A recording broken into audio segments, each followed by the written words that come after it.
mile of the 4.47 kilometre circuit. This is how this qualifying session will work.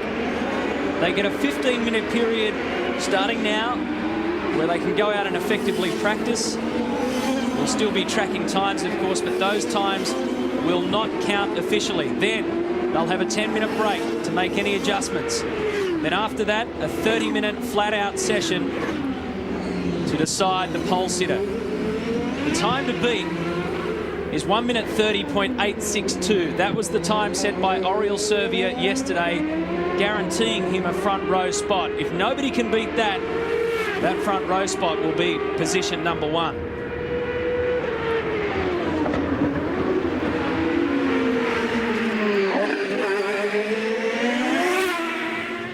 So the Red Bull entry is out there of Neil Jani. He put a pretty good time in the first qualifying session for his 5th fastest. The 132s, James Hinchcliffe will not cut it. They absolutely will not, especially after the pace that we saw out of these cars this morning in final practice. Neil Jani actually was not as quick this morning as I think he would have liked to have been. Did not find himself inside the top 10 after a pretty decent qualifying session, but like we said, on a temporary street circuit like this, as the weekend goes on, more rubber gets laid down, the track is going to get faster. So as quick as that 130.862 that Oriol Servia did yesterday was, I expect the bar to be lowered this afternoon.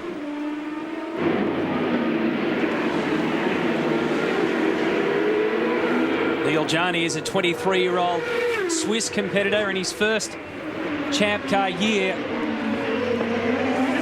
So he's one of the 7 Gold Coast debutantes. We mentioned that incredible streak of 16 years this event, 16 different winners.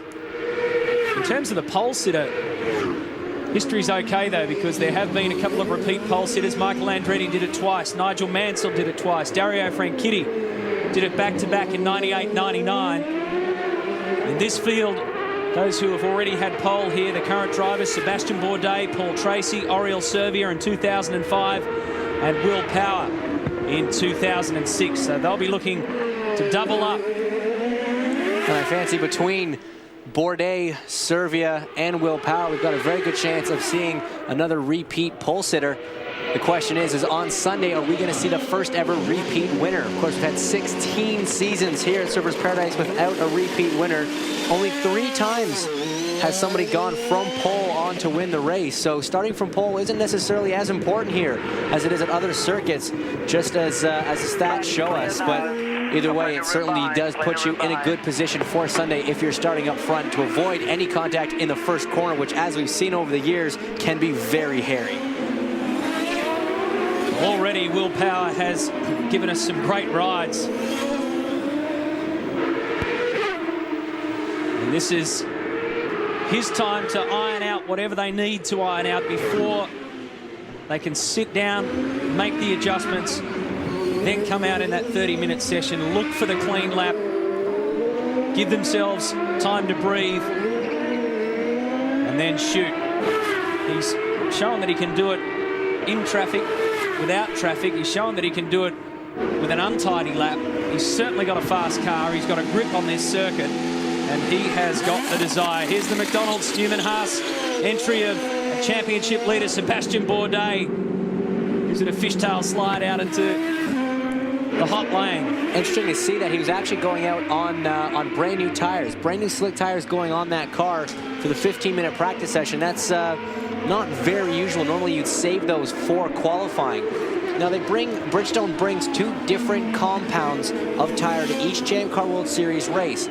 One is a harder compound, one is a softer compound, and they're distinguishable by the sidewall of the tire. The black sidewall, like you'll see on the McDonald's car right now, is the harder of the 2 compounds, where a red sidewall tire is the softer of the 2. The softer one obviously gives you a little bit more speed at the beginning of a stint when they're new. Softer compound grips the road a bit better, but tend to deteriorate and fall off a bit more over a stint. The black ones, although maybe not quite as quick on outright lap time, over the course of a full stint will be a little bit more consistent. So for qualifying, you're going to tend to see drivers do their first few runs on the black tires, get a good setup, then bolt on the reds, brand new tires near the end of the session when the track's at its best, find a clear piece of racetrack and really go for gold.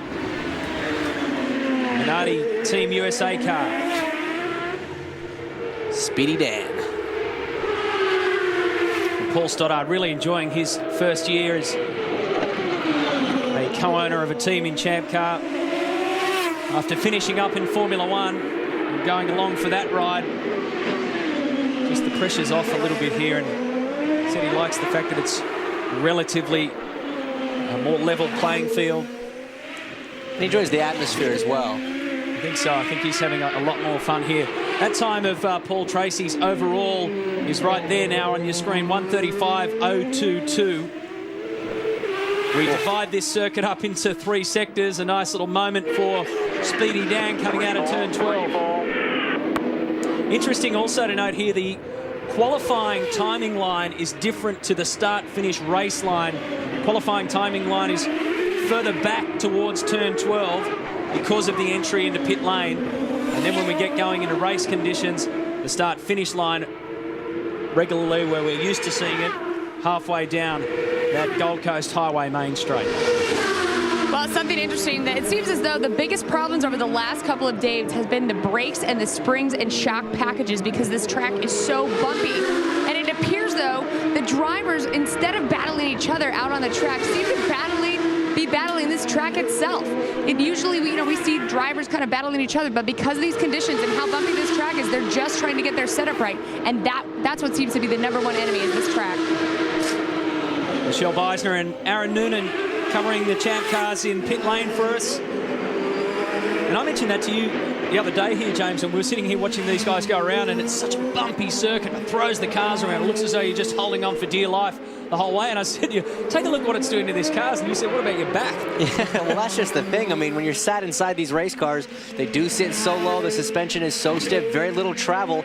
Sebastian pulls out of the way there to let another car go by. That the drivers really do take a beating. Your back gets sore, your head really gets tossed around over these bumps. You can lose your point of reference on the racetrack.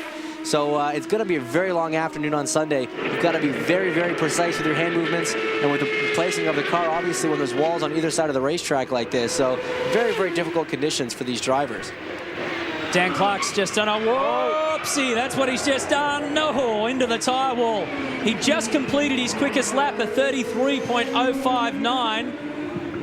And coming into turn 1, he is facing the wrong way on this circuit. Visor is up. That is the driver's indication to the safety crew that the engine is dead. He does need help. They're going to throw a red flag, which is out now.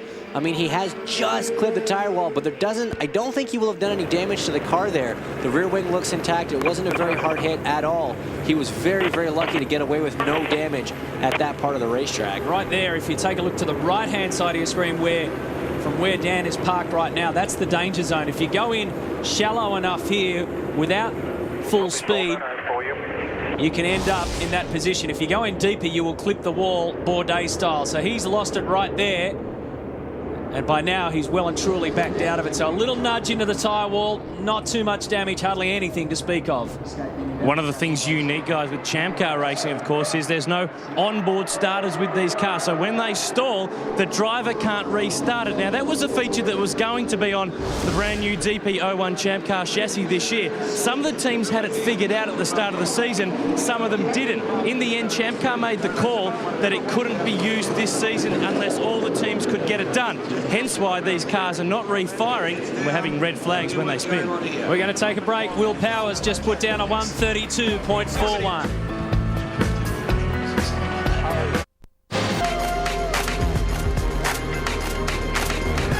Green flag, green flag. Green flag to go. I reckon Justin Wilson was a little bit late pulling out there in the CDW, the red car right at the front of the queue. A couple of cars managed to sneak out in front of the Englishman. Let's go on board now with the man who's second in the championship.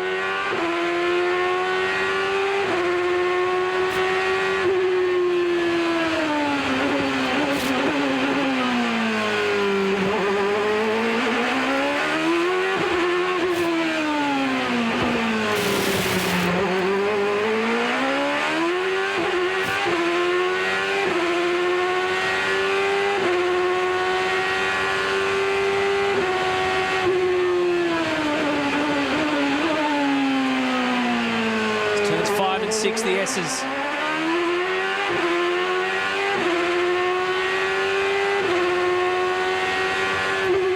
VB chicanes coming up. All about attacking the curbs through this section of racetrack. Very physical part, very easy to make a mistake. Run off road straight ahead. Left-hander turn 8. Big dip in the road.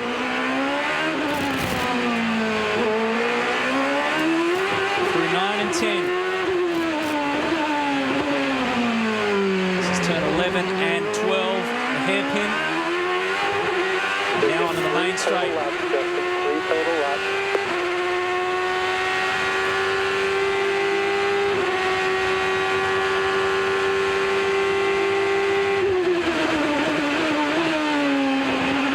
Where Clark came unstuck to the left there, where Bourdais clipped the wall. He's just taking enormous amounts of curb here. That's what it takes to get a very quick lap time here at Surfers Paradise. It's all about dedication and commitment into these chicanes. Heavy braking for 3. We've seen a few drivers run wide there. Justin missing the apex just a little bit. You can see how bumpy it is. See the suspension working, the hands moving. Every bump in the road felt up through the suspension, back through the steering wheel, now up through the gears. Paddle shift gearbox here on the Champcar DP01 chassis up to 280 kilometers an hour, heading into 5 and 6. The Barter Card S's, very tricky part of the race. Saw great late race dice with Mario Dominguez and Nelson Felipe there last year. Wilson, the winner of the last round in the series at Assen. It's just so impressive through there. Just unreal. It's some kind of fun, isn't it? This is Graham Rahal, the Newman Haas Metazone entry. Leading time with about 13 minutes gone now in this session belongs to Will Power, 132.406. On board with Will here, heading into turn 9 through turn 10. Dan Clark's actually the second quickest driver still with that 133 flat that he did before he caused that red flag. And as a result of causing that red flag, he will lose 8 minutes from his qualifying run as Will Power goes and betters his time to a 132.265. He's certainly a man on a mission this afternoon. Now WPS onboard camera for the local boy. He's got a bit of traffic in front of him. Can be advantage and disadvantage. You can get some draft going, but these laps he just wants pretty much no traffic at all.